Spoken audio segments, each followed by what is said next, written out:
Meet Gooseworx. Welcome to the Amazing Digital Circus! My name is Kane. Inside of every demon is a rainbow. Inside every sinner is a shiny smile. Yeah, that's the same composer, two completely different worlds. The eerie digital carnival of the Amazing Digital Circus and the big musical theater belt of the Has-Been Hotel pilot. Same person, scored both. Two shows, two of the biggest things to happen to indie animation in the last decade. Two different studios, one person worked on both of them. Musical score and sound design on the 2019 Has-Been Hotel pilot, and creator, showrunner, writer, director, composer, and the voice of Bubble on the Amazing Digital Circus. An entire kingdom of candy sounds sticky. Not to mention, she also helped with character design on the Hell of a Boss pilot. And somehow she's the most under-talked about name in the entire scene. Except for when Twitter is mad at her. So today we're gonna fix that. So real quick, what's up? Welcome back to the channel, and I gotta level with you before we get into this one. There are basically a billion The Amazing Digital Circus videos on YouTube right now. Lore explainers, theory videos, ranking videos, what's gonna happen in season 2 videos, and Gooseworx gets mentioned in basically every single one of them. Now, even though you don't actually know her, because every one of these videos uses her as a name, not a person. Created by Gooseworx, cool. What does that mean? Where did she come from? How did she end up making the show? Why does she keep showing up in the credits on every other show in the scene? And the way the internet has been treating her lately, that distinction between name and person is starting to really matter. More on that towards the end. That's what we're gonna do today. I'm gonna walk you through 6 facts about Gooseworx that I personally think nobody on YouTube is bothering to tell you. By the end, I think you're gonna agree she deserves a way bigger seat at the indie animation table than she currently has. So first off, who is she? Gooseworx was born on October 11th, and she's from Spokane, Washington, if the internet's to be trusted, of course. She started getting noticed on DeviantArt in the early 2010s, and this matters, is where she became friends with another up-and-coming artist on the platform, Vivian Medrano. Yes, that Vivian Medrano, the creator of Has-Been Hotel and Hell of a Boss. The two of them have known each other since at least the Zootopia era, which is the webcomic Vivziepop started in July of 2012, and probably even earlier than that. Although neither of them, at least to my knowledge, has ever specifically said, we met in this year. So I'm not gonna put a year on screen. What I can tell you is the friendship has been there since before either of them was, well, anyone. And the fact is gonna matter a lot when we get to fact 6. So bookmark Vivziepop, we're coming back to her. Fact 2 is the one I think is gonna stick with you. Evan Alderich goes by Geocranium online, animator, composer, Gooseworx's cousin. And according to March 2025 DigiPen alumni's profile of Evan, the collaboration didn't start when they were professionals. It didn't start in high school. It started when they were kids. That's direct DigiPen language. Quote, after discovering the free game maker engine online, he began collaborating with his cousin and lifelong friend, best known today by her alias Gooseworx, on creating simple video games. They were kids, making little games together in Game Maker, and then they just kept going. By high school, they made a YouTube series together as part of their news class, EVTV Weather. Ran roughly 2011 through 2014. A goofy little weather segment comedy thing, the kind of project that 99% of teenage internet creators stop making the second they leave high school. I'm going to stomp on you with my feet of hate. But these two never stop. And here's how Evan describes EVTV Weather, which is the most teenage overachiever sentence I have ever heard out loud. Quote, a serialized hardcore collaboration between us with a real media production pipeline. He was in high school. A real media production pipeline? I have literally never heard a high schooler describe their YouTube project that way. And the punchline is, he wasn't kidding. These two are still working together a decade later on shows you have actually watched. And one more quote from Evan on what Gooseworx specifically brings to the collaboration. Quote, really sophisticated musical ideas and taste, but wasn't formally trained. Self-taught, sophisticated, working since she was a kid. That's the woman whose music you hear when you watch The Amazing Digital Circus. Now keep Evan in mind. We're gonna see him show up 2 more times in this video. Fact 3. On October 28th, 2019, Vivziepop drops the Has-Been Hotel pilot on YouTube. It explodes. It is, at the time, one of the biggest things to ever happen to independent animation on the platform, regardless of how anyone might feel about Vivian personally. And in the credits that roll at the end of that pilot, Gooseworx is credited twice. Once for musical score alongside her cousin Evan Alderich and Thomas Ryan, who also handled arrangements on I'm Always Chasing Rainbows, and once on her own for sound design. 2 credits on a pilot most people couldn't get 1 credit on, and one of those credits is sound design. Which, if you've ever tried to sound design anything, you know how much work goes into that. This isn't just music, this is the entire sonic identity of the pilot, and Gooseworx is credited on every layer of it. Now, important clarification, and this matters, because the internet has gotten this wrong in roughly half the videos about her. Gooseworx did not compose the music for Has Been Hotel Season 1 on Prime Video. That came out in 2024. And composers were Sam Haft and Andrew Underberg. The pilot in 2019, that was Gooseworx. Sometimes the internet will tell you she scored the Amazon series. The internet's wrong. Verify your sources. Same deal with Hell of a Boss. You'll also see her credited online as the composer of the Hell of a Boss pilot. That is also wrong. The Hell of a Boss pilot music was Sam Haft, Perry Grip, and Jefferson Friedman. Gooseworx contributed character design concept art to the pilot, and the early designs for some of the show's main characters started with her, although they were drastically transformed by their final designs. And here's where it gets a little lovely. She's actually addressed this herself on Twitter. Direct quote, "I feel bad that I always get all the credit for these Hell of a Boss designs, even though they were significantly touched up by another artist. This is a person being honest about her own credits in a scene that famously doesn't really get honest about credits. And I respect that." So just to recap, Has Been pilot music? Yes. Hell of a Boss pilot designs? Yes. Has Been Amazon series? No. Hell of a pilot music? No. Now we know. Fact 4, Little Runmo. November 19th, the same year as the Has Been pilot, give or take a few weeks, Gooseworx uploads a short film to her YouTube channel called Little Runmo. It's weird, it's funny, it's a little dark, and it absolutely looks and sounds like nothing else on the platform. I'm gonna let it speak for itself.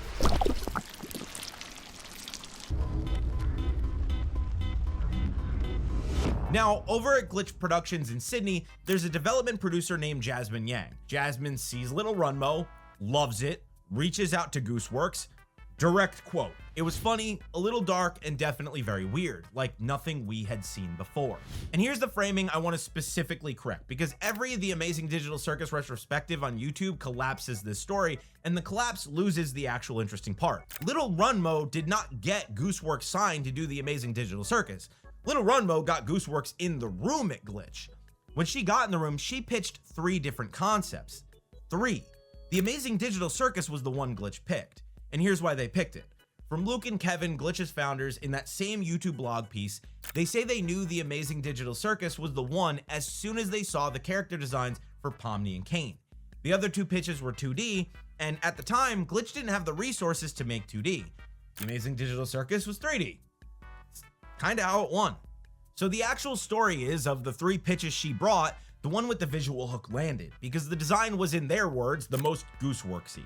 And here's the actual The Amazing Digital Circus pitch in her own words on her own Twitter account in January of 2023. Digital Circus is very inspired by I Have No Mouth and I Must Scream, but instead of Am being a living embodiment of hate, he's a fun-loving, wacky little guy. A solo animator made a weird YouTube short, a producer in Sydney saw it, reached out, got 3 pitches, 2 were 2D, 1 was a 1967 Harlan Ellison adaptation about a fun-loving, wacky little guy who runs a digital circus. That's the one that got picked. That's the actual path. Anyone who tells you it was a single break is leaving out the part where she had to pitch 3 times. Moving on to fact 5. What does creator-led actually mean? You ever notice how the Amazing Digital Circus gets called creator-led a lot in the press, but nobody really ever tells you what that means? Well, here's what it means, at least in Gooseworx's case. Creator, showrunner, director, writer, co-composer with Evan Alderett, yes, the cousin, and voice of Bubble. 6 credits, 1 person. That is not a hands-off creator-led credit. That's a working animator running every department she is qualified to run, and bringing her cousin in to handle the one she's sharing.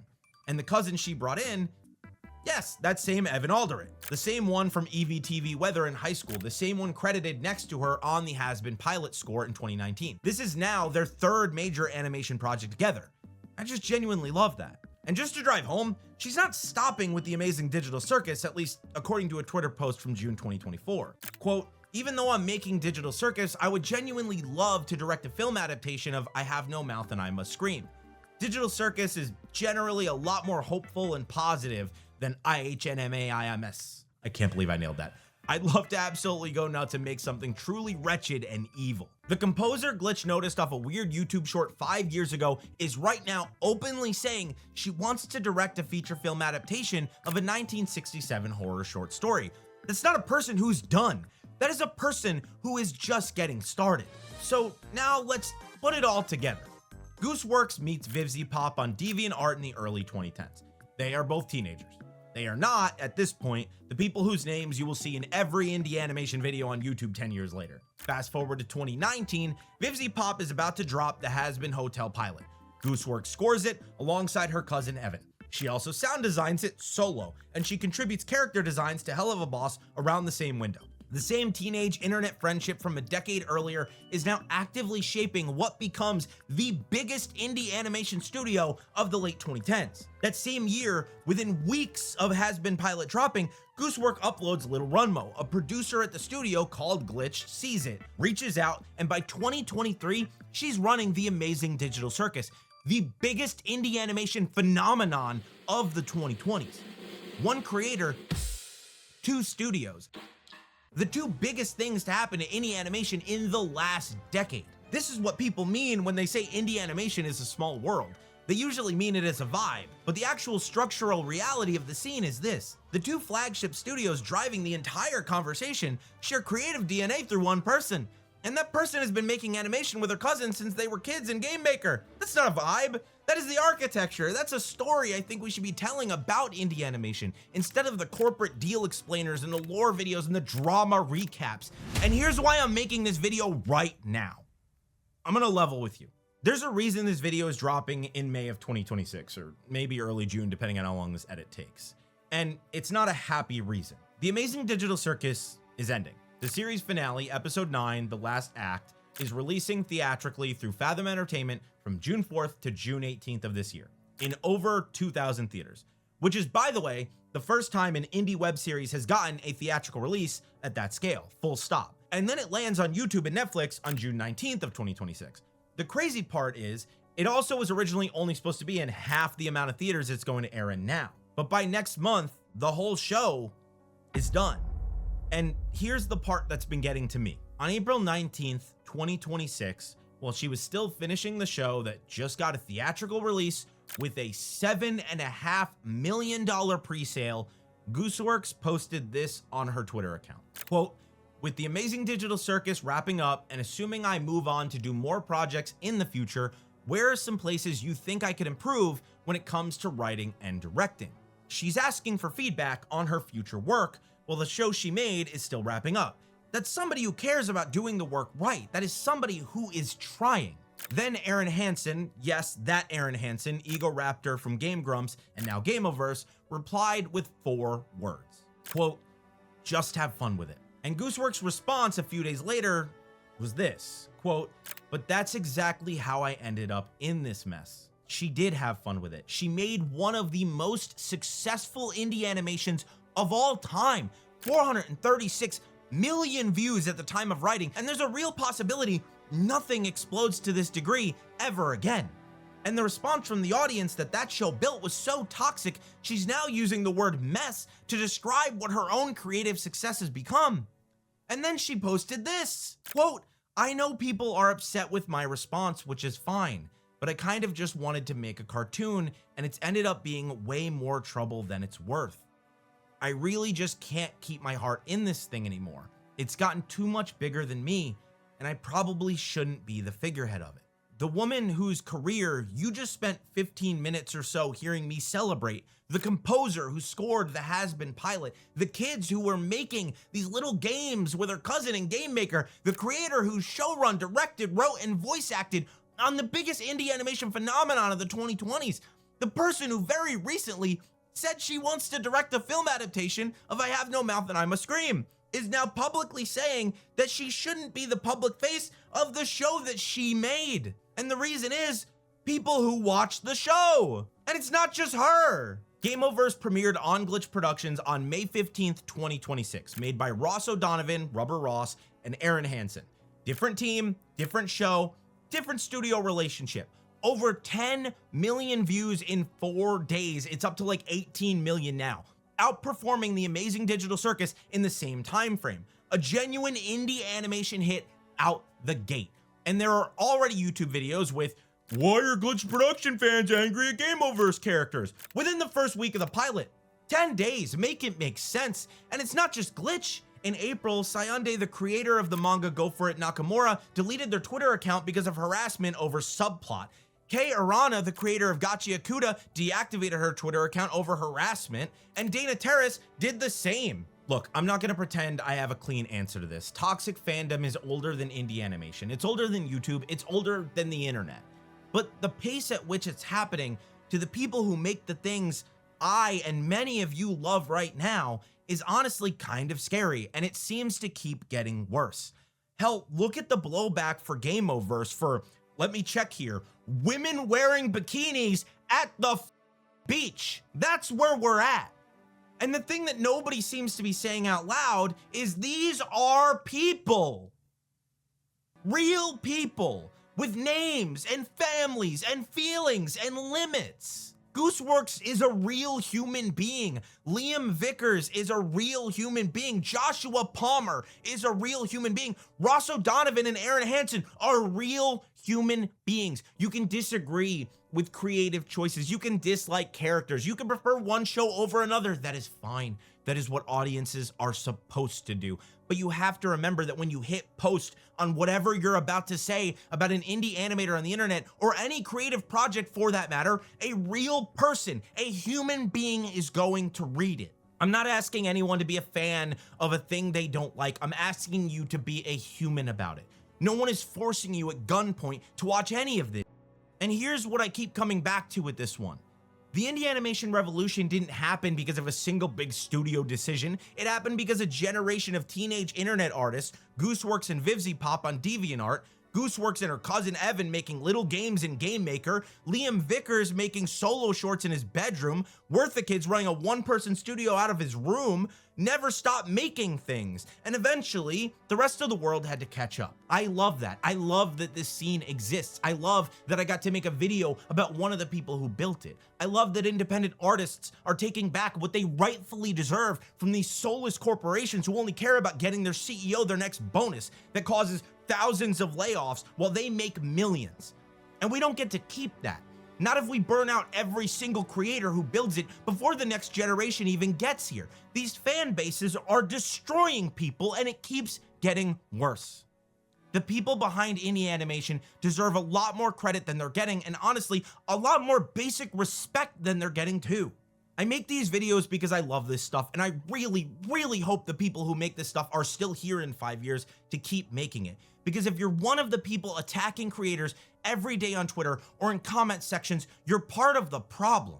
And if you're ranting every time a new episode of something comes out that you hate it or it's garbage, maybe it's just not for you. Maybe you don't need to watch it. You don't need your little internet validation likes because you personally have nothing going for you in life. And I know that may come across harsh, but for a lot of these scumbags, it's the truth. And Gooseworx, if you're watching this, thank you for all of it. Honestly, the Amazing Digital Circus might not be my personal favorite indie animation out there, but the love you poured into this show is absolutely undeniable to anyone with half a functioning brain. Thanks for watching the video. Subscribe for more. I'll see you in the next one. Support indie animation. Don't be a dick.